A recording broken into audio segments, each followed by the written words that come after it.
much, Henrik. And actually, I was here 10 years ago in the first Data Innovation Summit. So it's amazing to be here again 10 years later and be in this amazing conference. I am going to speak about a rather amazing concept, the concept of a single-person unicorn. This is a concept that Sam Altman spoke about last year in 2024 with some of his tech billionaire friends. And they were actually making a bet, saying, we believe that in a couple of years, we will have a single company worth $1 billion, operated and built by a single person. That's a single-person unicorn. This is a rather extreme idea. But if we believe this is true, this is actually the future we are moving towards, what impact will that have on my company, on your company? And how can we potentially start to prepare today for that future of tomorrow? So that is what I'm going to speak about. But before I go into that, let me just give a bit of a background to where I consider AI to be today. And one useful metaphor that I often use to trying to describe where we are in terms of human versus AI is autonomous driving. And you can imagine that there are three main components in an autonomous car. It could be the perception part, taking all the sensory data from the cameras around the car and moving that into a shared latent space, or a vector space, as Elon Musk calls it. And then, of course, you have the planning, being able to go from point A to B, both in short term, coming seconds, but also long term, to really end up at the destination that you are aiming for. And then, of course, you need to have control. Control meaning being able to take action, being able to decide if you should steer left or right, or accelerate or brake, right? Rather obvious. The point with this is it's very similar to the type of generative AI and the LLMs that we have today.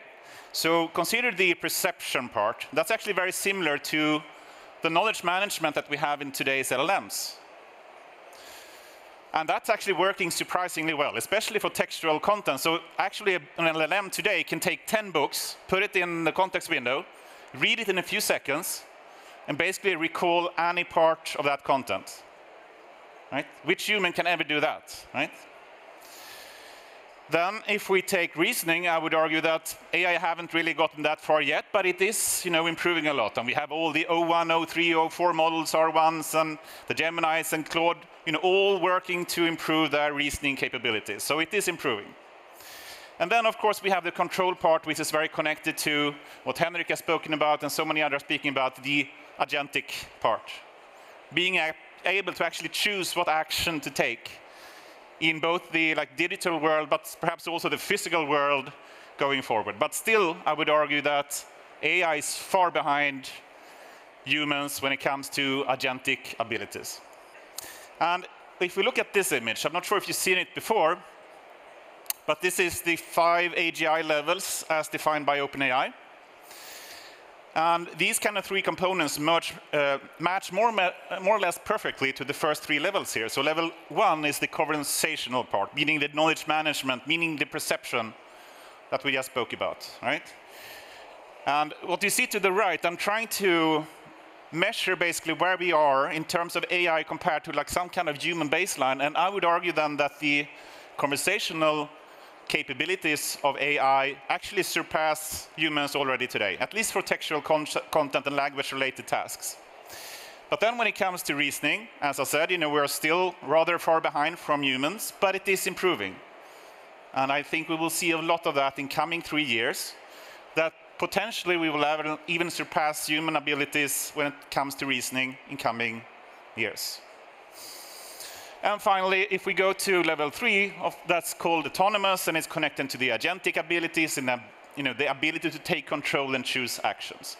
And once again, I think AI is far behind humans currently, but it is improving. And potentially in 3 years, they will actually catch up and potentially surpass humans there as well.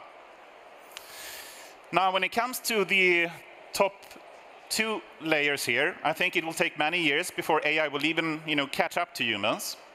And if we believe that's true, That means that, what should we use AI for and humans for? Well, wouldn't the obvious idea be that we use AI for the lower levels of this pyramid, and we as humans start to move higher and higher up in this pyramid, right? It makes sense. And then if we go back to the concept that spoke about the single-person unicorn, well, at some point we will have AI working at all 5 levels, both the innovative and the organizational aspect. And that, we see the small unicorn on the top, is when we will have a single-person unicorn company, potentially, heavily supported by AI throughout the other levels. Now, moving into company and how company can start to prepare for this. You see to the top left here the Gartner AI maturity curve. And we, as any company, wants to move higher and higher up, from the first levels of experimentation. You don't have anything in production. You start to just play around with AI.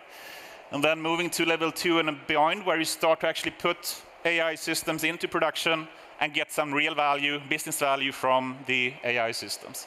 And then at some point, you end up at level 5, potentially. That's where the hyperscalers, the Google, the Amazon, the Microsoft of the world are already. And AI is basically part of the business DNA, as they call it, right? So how do we make this journey? And this is really what I want to speak more about. And you can imagine a company being at level 2. You may have a different business units. And you may have, you can see this 5x, 10x, etc., 4 or 5 use cases where you start to make use and find value, a high 10x return on investment on AI. But it's a few of them. And it may be a centralized team driving and doing all the work, and it's hard to scale. And then at some point, you can end up at level 4. And then you have not 4 or 5, but actually 40 or 50 use cases, and basically having AI-driven business processes throughout the organization. Now, this is where I want to see. I mean, the single-person unicorn is an extreme idea, but perhaps we can start thinking about the single-person business process. Think about that for a second. So how do companies normally do that? Well, most companies start with doing experimentation in silos, and they have some team where they start to experiment with some technique, and they may even put it in production and find value for it. But how do they scale it? They may try it another team, and they probably need to redo everything and not being able to reuse the capabilities from the first experiment, but they try. But it's very slow, and it's a lot of failures. So what is the natural next step for a company to do to scale value from AI more efficiently? Well, you usually build like a centralized AI team or a data team. And then you have the critical mass of the people. You start to build the infrastructure, and you can reuse so much more of the AI functionality to build out use case much more efficiently than you could before. Natural, right? The problem with this is when you have a centralized team, you get disconnected from the business. So how do you solve that then? Well, you perhaps, as we've heard a number of times in this conference, you start to build up some kind of hub and spoke organization, meaning where the centralized team take this kind of hub approach, but then you have a set of business spokes throughout the different business units that actually can start to do things themselves, independently of the centralized team. And you start to have the hub more building self-service platforms and having the expertise and upskilling the business spokes to actually do that. This is similar to the data mesh principles, domain-oriented ownership and having self-service platforms. So natural steps so far. But I would argue there is a 4th step here. And this 4th step could be when we actually start to see AI coming up in a pyramid, not just doing the knowledge management, but also starting to have proper reasoning and agentic abilities. What happens then? So imagine the idea of vibe coding. I'm sure many of you have heard the idea of vibe coding, or companies like Lovable that you can basically talk to the AI and it builds a full stack solution for you, at least in some kind of prototype stage. It almost works rather well today. But it could be a point where you start to do vibe driving, perhaps, or self-driving cars, so vibe manufacturing, vibe analytics, vibe sales, vibe drinking. Oh, no, not vibe drinking. Vibe bartender, perhaps, right? So that could be a point where we actually are, as a single person, starting to talk to an AI to have single-person business processes. So let me go through a couple of examples of how this could work if you think these kind of 4 steps through. Let me start with a very simple example. This is invoice management. I guess any company needs to do that. And if you want to avoid having to do all of this manually, you probably have, in step 2, the centralized team building an AI solution for you. And it may actually go rather well, and they do it rather quickly, and they find some value for it. The problem is that the centralized team get bogged down and bottlenecked, unable to work with other use cases. So then consider step 3. Step 3 here would mean that we have the hub and spoke, and then the centralized team is upskilling the finance teams to do it themselves. They are building the invoice management solution. Okay, that works much better, and you can start to scale up much more. But now think step 4. Now think that we actually have reasoning capabilities and agentic capabilities. The AI can actually understand that the invoice, have this kind of product item in it, and it can reason and say, this is actually not correct. This is some kind of fraud. And when they come to some kind of conclusion and can reason that well about it, they can take an action saying, I'm going to return this invoice or I'm going to pay it. And then the person, the single person then on this invoice management business process can just handle the more advanced use cases and take more of an advisory role. Right? Makes sense. Let me go through another example. This is from GlobalConnect, where we have a product called Smart Leads, and it's basically AI-powered sales leads generation. Now, thinking step 2 here, it means that we have a centralized team. They're building all the different components. This is actually a rather complicated system, but you can use AI to find out what companies you're interested in, how to gather and retrieve information about that, build up some sales card. And that is something AI can do rather well today. But if a centralized team needs to do everything, it won't scale. So then thinking step 3, meaning hub and spoke, and you instead have self-service platforms, and you have upskilled the sales teams to actually do this themselves, it will scale so much better in the business. But then thinking, again, think step 4 now, right?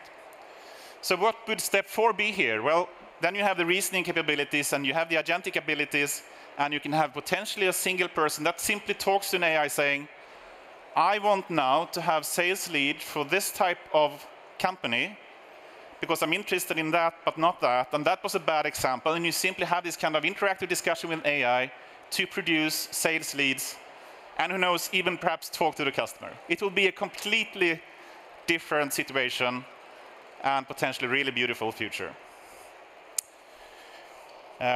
I see the time is flying away here, but let me I'll skip one example here, and let me focus a bit more on the analytics use case. I was planning to talk about the AI assistant, but let me focus on analytics.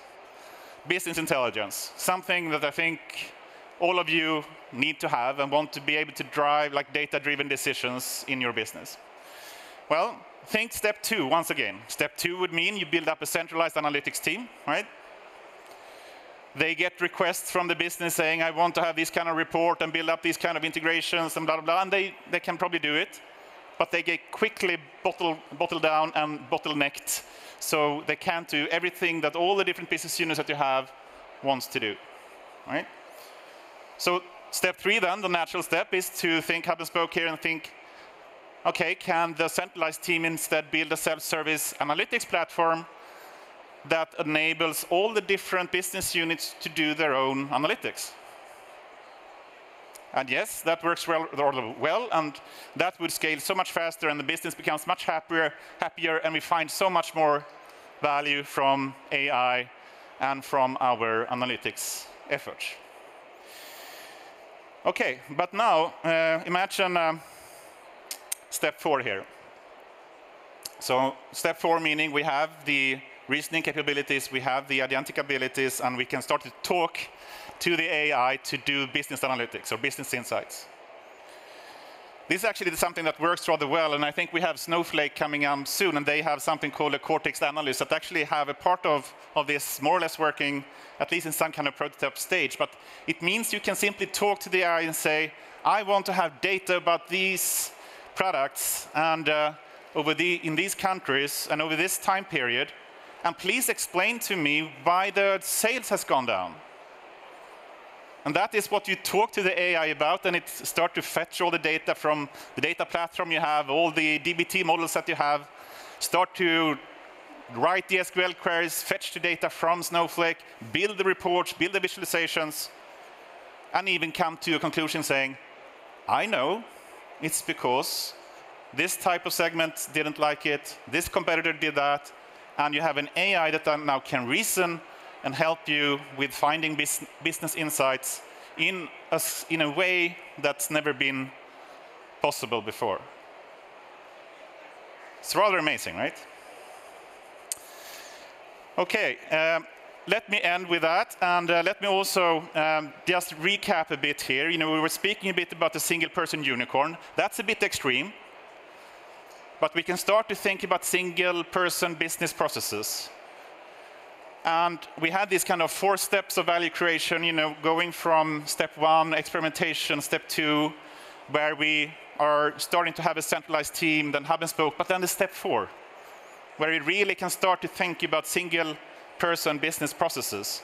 And humans start to go up the pyramid and focus on the 2 top layers, and AI focus on the bottom 3. If we, as any company, start to prepare for that today, to start prepare having AI functionality for all of these bottom 3 layers, and actually start to do the change management necessary for the business processes to have humans focus on the top 2, that will truly be a beautiful future for that company. With that, I thank you so much for your attention. I hope that you got some interesting insights and food for thought. And I hope you have 2 amazing days here in Data Innovation Summit. And please do come up to me later this evening if you are attending the Data After Dark. Thank you so much.